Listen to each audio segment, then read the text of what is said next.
Yesus menampakkan diri di jalan ke Emmaus.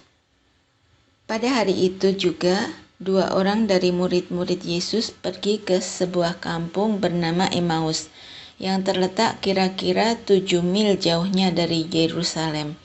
Dan mereka bercakap-cakap tentang segala sesuatu yang telah terjadi.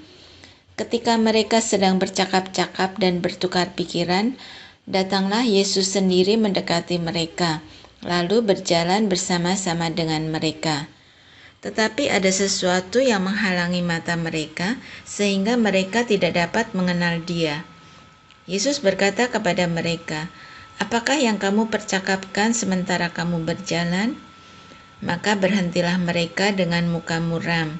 Seorang dari mereka, namanya Kleopas, menjawabnya, "Adakah engkau satu-satunya orang asing di Yerusalem yang tidak tahu apa yang terjadi di situ pada hari-hari belakangan ini?" Katanya kepada mereka, "Apakah itu?" Jawab mereka, "Apa yang terjadi dengan Yesus orang Nazaret?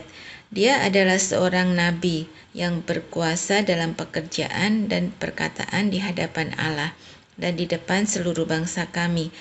Tetapi imam-imam kepala dan pemimpin-pemimpin kami telah menyerahkan Dia untuk dihukum mati, dan mereka telah menyalibkannya. Padahal kami dahulu mengharapkan bahwa Dialah yang datang untuk membebaskan bangsa Israel. Tapi sementara itu telah lewat 3 hari sejak semuanya itu terjadi. Tetapi beberapa perempuan dari kalangan kami telah mengejutkan kami. Pagi-pagi buta mereka telah pergi ke kubur dan tidak menemukan mayatnya.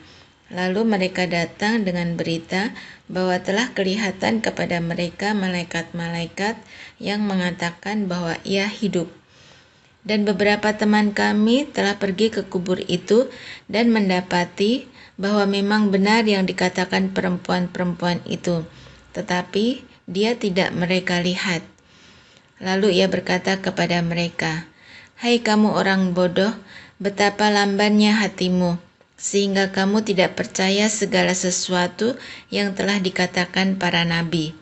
Bukankah Mesias harus menderita semuanya itu untuk masuk ke dalam kemuliaannya?"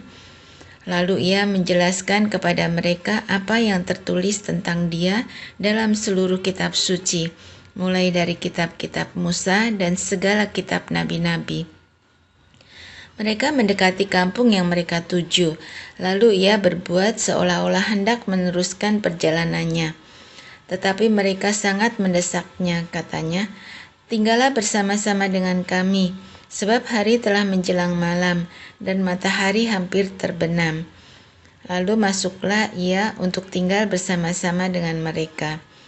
Waktu Ia duduk makan dengan mereka, Ia mengambil roti, mengucap berkat, lalu memecah-mecahkannya dan memberikannya kepada mereka. Ketika itu terbukalah mata mereka, dan mereka pun mengenal Dia, tetapi Ia lenyap dari tengah-tengah mereka.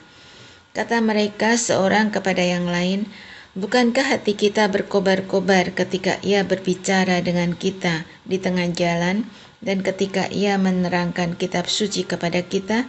Lalu bangunlah mereka dan terus kembali ke Yerusalem. Di situ mereka mendapati ke-11 murid itu. Mereka sedang berkumpul bersama-sama dengan teman-teman mereka. Kata mereka itu, "Sesungguhnya Tuhan telah bangkit dan telah menampakkan diri kepada Simon." Lalu kedua orang itu pun menceritakan apa yang terjadi di tengah jalan dan bagaimana mereka mengenal Dia pada waktu Ia memecah-mecahkan roti.